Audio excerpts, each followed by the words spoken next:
Hey YouTube, in this video I'm going to be doing a speculation video on the price of the RRRs that are about to release shortly, probably like sneak peek is this weekend. So these cards are coming out pretty soon. Set 17 Blazing Perdition version E. It's the last Vanguard release before, or I guess it ends season, it's associated with season 3. So it's the last one for season 3 and it's for English. So it's a large set. I don't like that. It's 144 cards. I really don't like that because typically it means that if you buy 4 boxes, you're not going to get a play set of all the rares. You're going to end up with like 3 of some of them. And if you're really unlucky, you may end up only with like 2 of some of them. But the nice thing is they do give you 6 double Rs. So, I mean, they kind of try to help you there. Triple Rs, I mean, bumping from 8 to 10 doesn't do a whole lot. It just means that I think the pull ratio will be like 1.25 copy as opposed to 1.5 copy of every RRR at 4 boxes.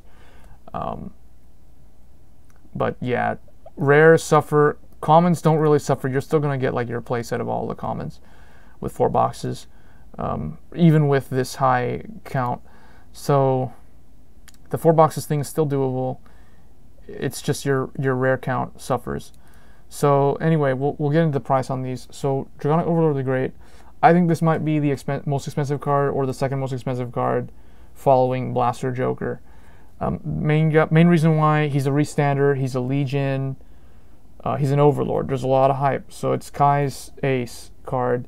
I have a feeling this will be like anywhere from 25 to 35 US at release. I don't think he'll be $40, mainly because he has to attack a rearguard to restand, similar to Dragonic Overlord Break Ride, and even the Dragonic Overlord original was like that, but the difference is this guy doesn't have to hit.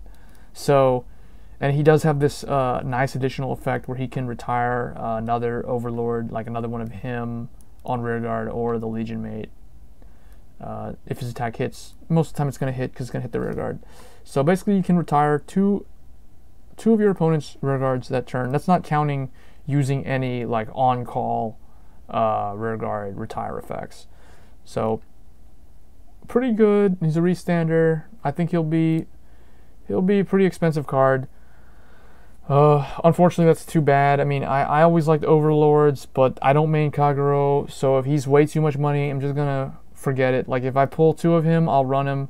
If I pull 1, I don't know. I don't think I'll be able to run him. And also it's going to be his Legion mate's also double R, so that's kind of restricting the ability to play it.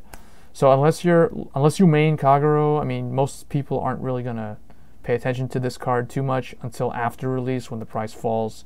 But because it's a restander, I have a feeling this card will be the one that retains its price over time compared to cards like Blaster Joker. Blaster Joker, I think, may be the most expensive card at release. But it may fall. Will be 20 in the region too. Well, I don't know. People think he's gonna be 20. I think he's pretty good. I mean, I kind of think he'll be like 25. I think the Great will be 25 to 30, maybe like, I don't know, like 27. Kind of like Dauntless Drive when he came out, and then Blaster Joker will be, you know, somewhere around that there too. So in the same ballpark in terms of the price. So those are going to be your 2 most expensive cards. Next up, we have a budget card. So Pain Laser Dragon. I definitely plan on getting this guy, mainly because he's going to be very affordable. I don't see him going above $5 US at release. I'd be surprised. I think 7 at most. But yeah, I really think he'll be like a $5 card, $5 RRR. He's going to be like the Dungare of the set. So yeah, I mean, he's pretty good. I mean, his laser beam can blow up a whole column when he legions for counterblast 1. Main thing is his soul blast 1 to gain 3k is not very good. I don't know why they did that. I guess they tried to be unique, but it doesn't really help you set up for Legion that much. I mean, I guess it does, but only if you have a bad hand, like you don't have any 10ks to throw in there. But whatever. Next up, Vortex Dragonoot. I think this guy's going to be pretty expensive. There's a lot of hype behind him. He was showcased a lot in the anime. So, yeah, I think this guy's going to be pretty high up there, right along Blaster Joker. Probably going to be like $25 at release. A little restrictive in terms of how to pull off his effect, but he does get that nice auto effect where during your main phase, when the opponent's rearguard is put in the drop zone, he gets 3k. So that means that yeah, his effect will help him gain power, but also like any kind of on-call support rearguard effects will also give him power. It's a pretty good card. Ultimate Riser Mega Flare. He is probably not going to be too hard to get. I mean, I think risers, I don't actually plan on building risers at all. I don't main Nova Grappler, so I mean, I haven't been paying attention to him. I know of the whole Cat Butler frenzy with this guy. Like if I pull a bunch of these for whatever reason, like by some fluke I pull like 3 of these, I'll build the deck. I mean, I got the 4, I can put 4 Cat Butlers, I got all the Cat Butlers, but I don't really main Nova Grapplers, so for me, to me it doesn't matter. But in terms of price, I think he'll be like 15, somewhere around $15. That'll be the average, and then after release he might fall to like less than 10. That's gonna be Mega Flare. Next we've got Metalborg Sinbuster.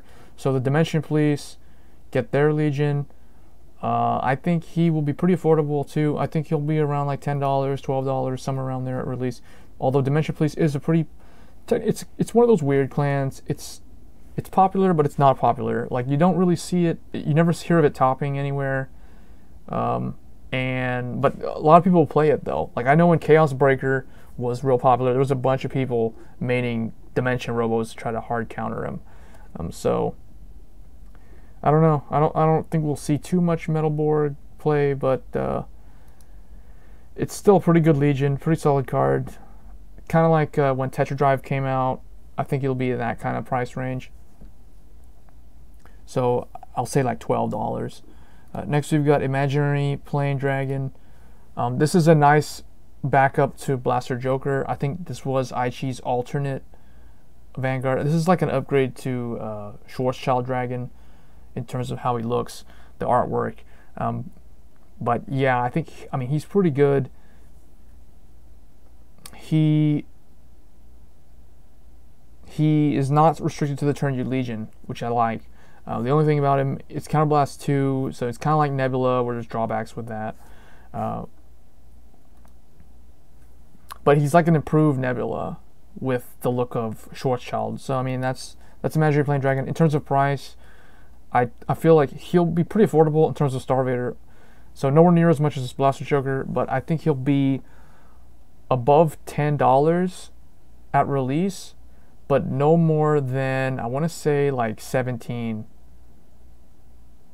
During hype it will be like $10.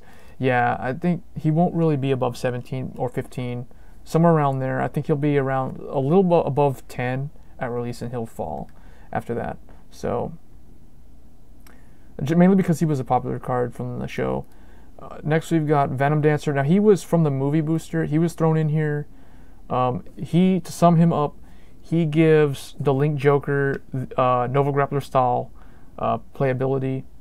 So he stands up rear guards for each locked rear guard. So I mean typically I don't want to say you attack with your rear guards first, then attack with him last. That wouldn't be too good if you're running just criticals, but if your opponent has a bunch of locked cards, like if they've got 3 locked cards, then you may want to consider doing that. But you know, I mean, it does open up a lot of interesting ways to play, so I do like it in that regard. In terms of price, I feel like he will be like, I don't know, $10. Let's see what people are saying. Maybe only like 6. Yeah, I don't think he'll be above $10, mainly because I think there's too much hype surrounding other Star Vaders. Next we've got Dark Zodiac. This one is kind of okay. He has a really good effect, but he is limited to the turn he Legions to do his main skill. But he does get to lock without being in Legion, so that is pretty good. However, it's like the Great in that, or not the Great. It's like Dragonute, where it's kind of limited to cards that are on your V. So most of the time you will be in Legion in order to do his un-Legion skill or his non-Legion skill. I forgot price. In terms of price, Dark Zodiac probably be, I want to say he'll see quite a bit of play. He'll be like that other Starvader deck at locals that everybody plays. The main one being Blaster Joker. So I think I can see some people trying to tech in Glendios with this guy. So that'll be pretty interesting. Although I really feel like Glendios is really meant for a Glendios deck with reverse units. But I mean, yeah, people can definitely try to mix it up. I think he'll probably be another card that's like around $10. I don't think he'll be that hard to get. Let's see what people are saying.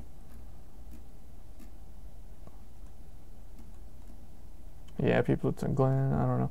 So, yeah, I'm going to say anywhere between 10 and 15. But not any more than 15. Next, we've got Blaster Joker. I think this guy's going to be the most expensive Starvader. A lot of hype.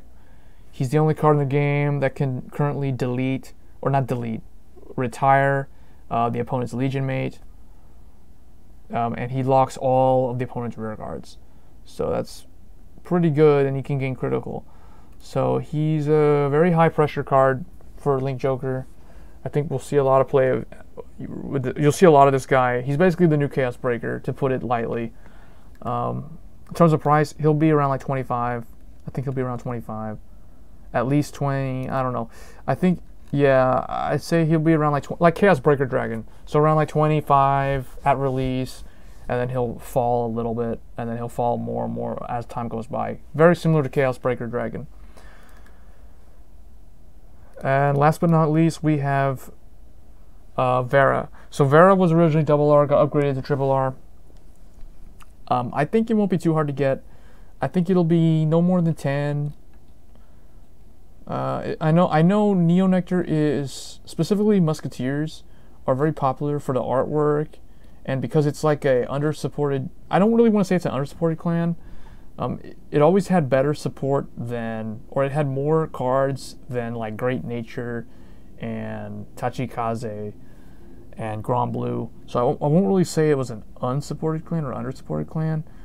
But it's one of those lesser played clans. So I definitely plan to build Musketeers.